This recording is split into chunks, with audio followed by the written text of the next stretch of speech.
Assalamualaikum warahmatullahi wabarakatuh. Bismillahirrahmanirrahim. Alhamdulillahi rabbil alamin. Assalatu wassalamu ala asyrafil anbiya'i wal mursalin, Sayyidina wa maulana Muhammadin wa ala alihi wa ashabihi wa man tabi'ahum bi ihsanin ila yaumiddin. Amma ba'd. Bismillah. Mari kita lanjutkan lagi ngaji kita. Malam hari ini kita belajar sedikit dari beliau tentang menjaga kewarasan, menjaga kesehatan mental. Gimana caranya waras? Tema-tema ini sengaja saya angkat bulan ini karena saya capek dicurhati teman-teman yang sedang overthinking, yang sedang galau ini, galau itu gitu ya. Kita belajar ya. Minggu lalu sudah dari Epicurus untuk tenang. Sekarang kita belajar untuk menenangkan jiwa dengan cara memahami mental kita. Ya termasuk nanti ada hubungannya dengan akal. Baik. Bismillah, kita mulai belajar tentang kesehatan mental dari Ibnu Sina. Saya awali dari sini saja ya. Jadi Ibnu Sina itu punya kategori kondisi tubuh kita, kondisi diri kita itu 3. Kita kan selalu menyebutnya hanya 2. Kalau tidak sehat ya sakit. Tapi kata Ibnu Sina enggak, kita itu ada 3 kondisi diri kita. Yang pertama adalah sihah. Kalau ini ya jelas sehat. Yang kedua marid. Marid itu sakit. Sehat itu apa? Beliau mendefinisikan sehat itu tubuh kita sesuai tabiat dan susunannya, kemudian kinerjanya normal. Itu sehat. Jadi kondisinya natural, kinerjanya normal. Itu sehat. Kebalikannya namanya sakit. Berarti ya kalian kalau ingin tahu saya sehat apa tidak, ya cek dirimu ya. Apa-apanya normal enggak? Kalau ada yang tidak normal, ya ada yang tidak beres. Mbok sekedar kamu, saya kok bolak-balik menguap, terus bolak-balik ngantuk. Mungkin ada yang tidak normal juga. Padahal tadi sudah tidur, itu berarti nggak normal.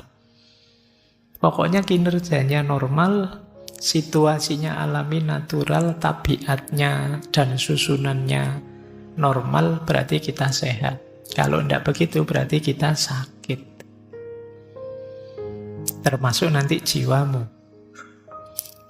Cuma beliau nambah 1 kategori lagi. Ini kategori tengah-tengah. Laisat bisihah wala marot. Disebut sehat tidak bisa, disebut sakit juga tidak bisa. Jadi kalau disebut sakit, gejalanya belum muncul. Tapi kalau disebut sehat, kok rasanya ada yang tidak beres dengan diri kita. Nah, ini kalian dapat kategori lagi ya. Kadang-kadang kalau ketemu teman itu, gimana kabarnya, sehat? Itu boleh kalian ya jawab, rasanya sehat juga enggak, tapi sakit juga enggak. Itu kategori ketiga itu. Jadi apa di antara cirinya? Ya banyak sih beliau menyebut, tapi antara lain itu. Kalau tiba-tiba teman-teman merasa capek terus, kelelahan yang kronis, itu mesti ada yang tidak beres. Apakah itu karena mental atau karena fisik yang tidak beres? Itu biasanya kalian rasanya capek. Perasaan istirahat cukup, makan cukup, tapi rasanya kok lemes terus ya. Mungkin ada yang tidak beres. Kemudian juga stres.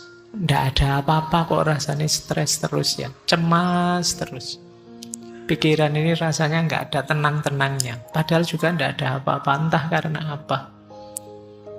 Padahal sudah belajar stoik berbulan-bulan. Kamu kan andalanmu stoikisme hari ini. Teori stoik saya hafal, Pak. Tapi ya menjalankannya tetap gelisah terus saya.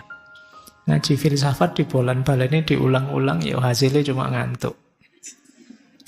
Nah, ada yang tidak beres. Tapi gejala penyakitnya belum muncul. Jadi misalnya diperiksakan mungkin ya kalau ke puskesmas belum ketemu, mungkin perlu spesialis yang apa yang bisa menemukan. Ini yang disebut laisat bisihah wala marot. Tidak bisa disebut sehat tapi juga tidak termasuk sakit. Mungkin sebagian besar kita ada di sini. Kita tahu ada yang tidak beres. Tapi ya belum ketemu. Atau jangan-jangan sebenarnya kita sakit tapi tidak ngaku. Ada tidak di sini yang menyembunyikan penyakitnya? Mungkin ada. Nah, teman-teman diam-diam saja. Dan itu berat. Karena penyakitnya sendiri sudah berat, kalian menyembunyikan itu juga berat. Urusannya mental. Nah, siap-siap ya, hati-hati. Dan itu kalian sendiri yang tahu kok. Tidak akan saya tanya satu-satu. Tapi ayo kita sayangi diri kita. Baik.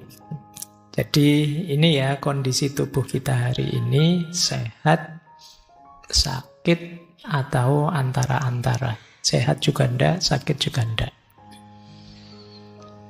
Kita lanjutkan. Tema kita malam hari ini lebih ke kesehatan mental. Kalau tubuh yang sakit mungkin ya ke dokter, karena kita bukan dokter jadi tidak tahu. Tapi mental sehat, itu mungkin kita bisa mengidentifikasi. Kalau di Ibnu Sina, secara umum orang mentalnya sehat, itu cirinya 4. Yang pertama, emosinya stabil. Yang kedua, pikirannya jernih. Yang ketiga, lahir batinnya harmonis. Jiwa dan tubuhnya selaras. Dan yang keempat, bisa menghidupkan spiritualitas dan moralitas. Jadi ini berhubungan dengan diri kita. Jadi emosi stabil. Emosi stabil itu bukan berarti tidak pernah marah atau tidak pernah sedih, tidak. Ya bisa marah, bisa sedih, tapi bisa kita kendalikan.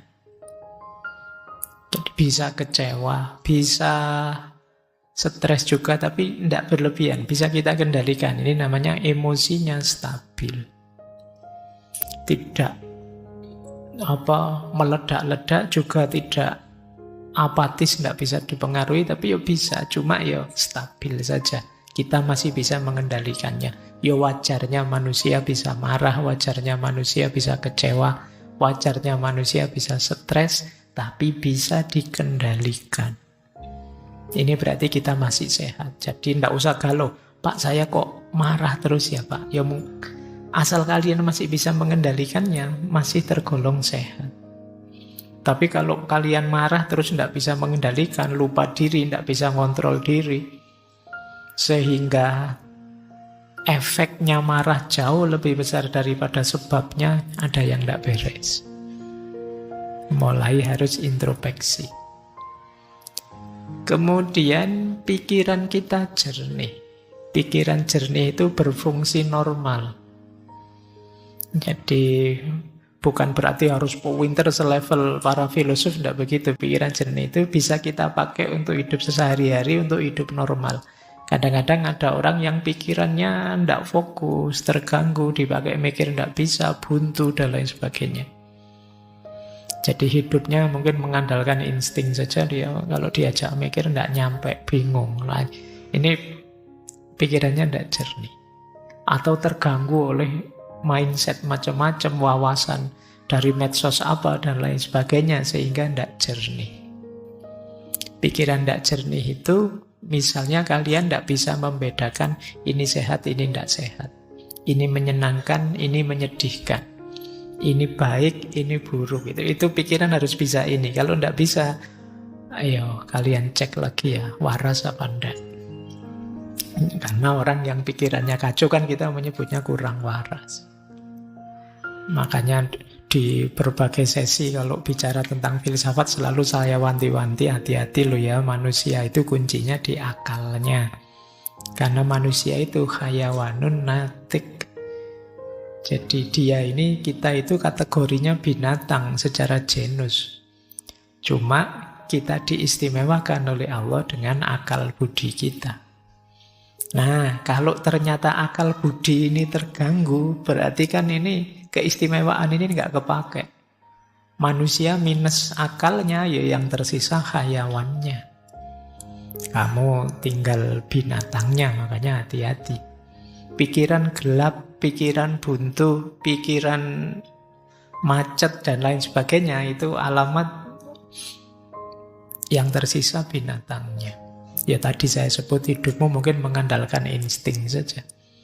Nggak tahu sih Pak, saya pilihan baik mana, buruk mana, kira-kira aja lah Pak. Nah, ini kamu mengandalkan insting saja.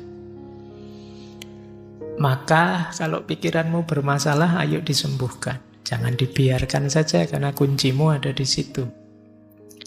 Yang ketiga, harmoni antara jasmani dan rohani.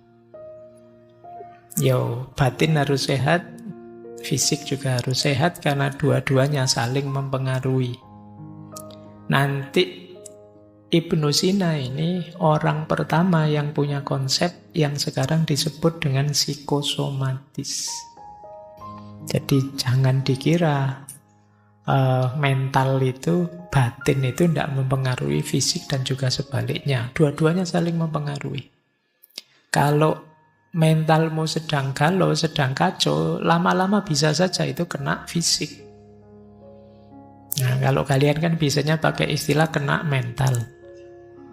Nah, bisa saja dari kena mental, lanjutannya kena fisik. Sakit beneran. Pernah enggak kalian ngalami apa-apa, nilaimu tiba-tiba drop, jatuh, terus pulang-pulang kamu ngereges? Panas badanmu. Nah, itu jenis bagaimana kondisi mental bisa mempengaruhi fisik. Nah, nanti teorinya panjang dari Ibnu Sina.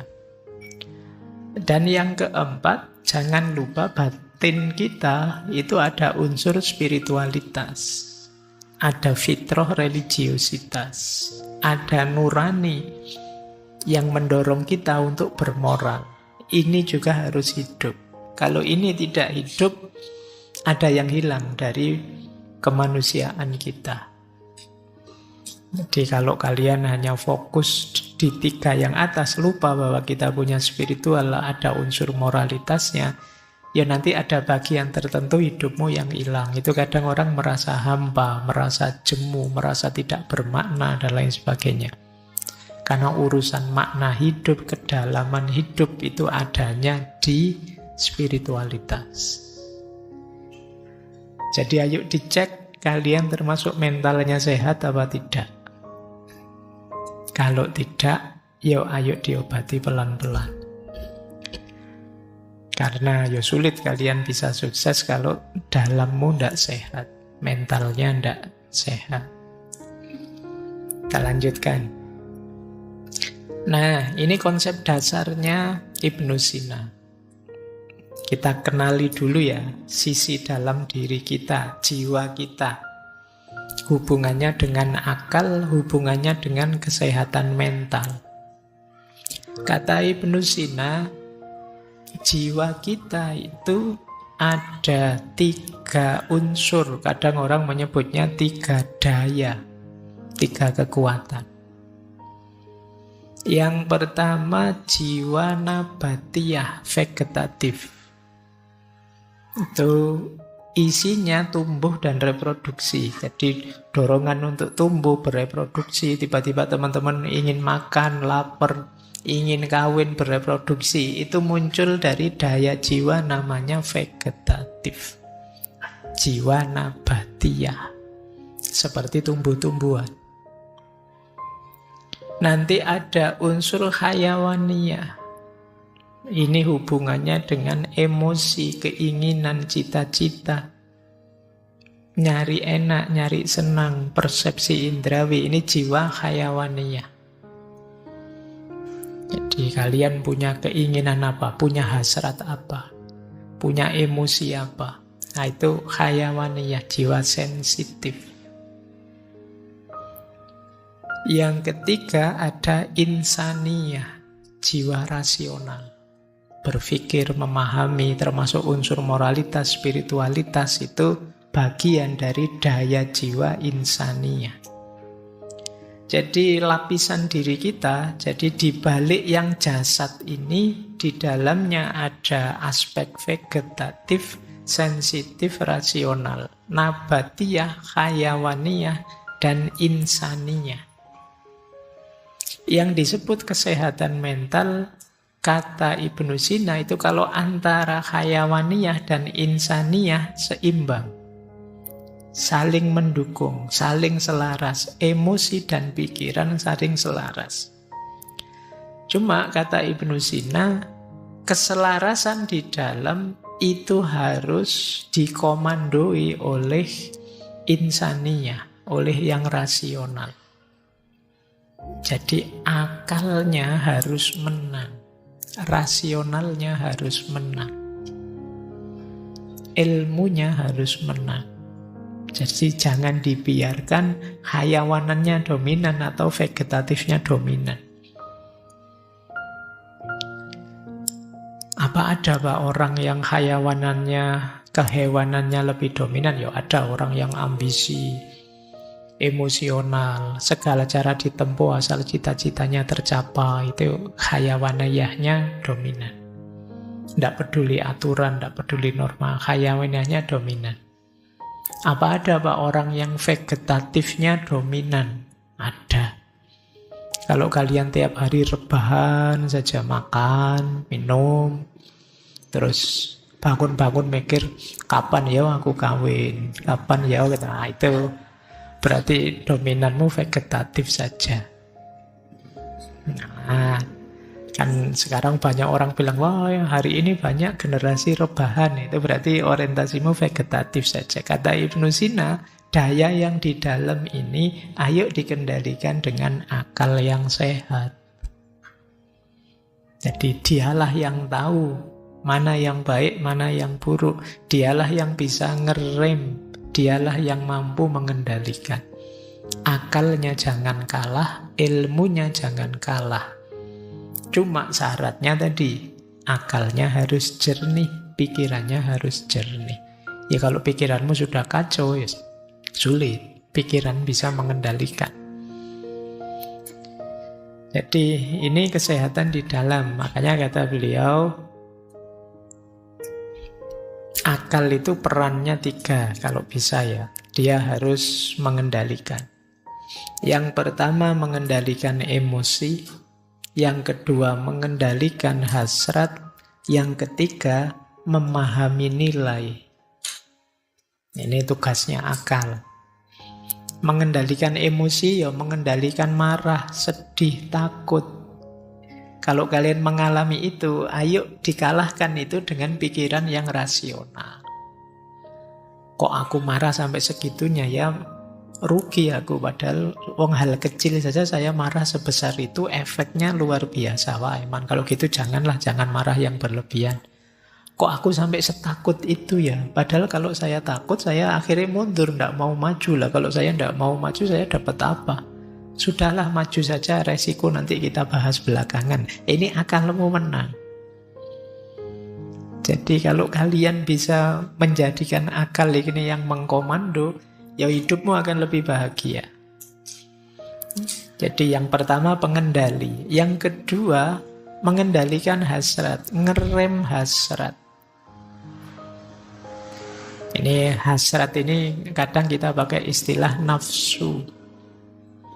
Yang bisa ngerem nafsu itu harus akal. Misalnya tiba-tiba apa ya, pacarmu misalnya WA, nginep yuk misalnya. Ya kan, terus pikiranmu macam-macam kan, wah ini. Nah, tapi kalau akal sehatmu jalan, enggak wong kita belum apa-apa, belum siapa-siapa. Enaknya sebentar, resikonya panjang misalnya. Nah, ini akalmu menang. Tapi kalau akalmu kalah, yo wassalam, besok viral mesti. Jadi perhatikan akalmu harus selalu waspada. Baik, yang terakhir, akal mampu memahami dan mengenali nilai-nilai. Oh, ini baik, ini buruk. Nah, yang benar ini keliru. Ini akal harus selalu memilihkan. Jangan dipilihkan oleh nafsu. Dipilihkan oleh ketamaan, dipilihkan oleh hasrat ingin menguasai, dipilihkan oleh dorongan seksual dan lain sebagainya. Tapi pastikan yang milih itu akal. Syaratnya akal harus sehat. Oke ya, jadi batin kita yang 3 lapis tadi, semoga pengendali dan rajanya adalah akal. Karena kalau yang menang yang lain-lain, kalau yang menang yang vegetatif itu biasanya kita cenderung hidup ini nyari enak saja, ndak enak. Kalau kita ada di yang sensitif hayawaniyah, itu ambisius. Kadang menghalalkan segala cara, ndak tahu kapan berhentinya, pokoknya nabrak terus, maju terus.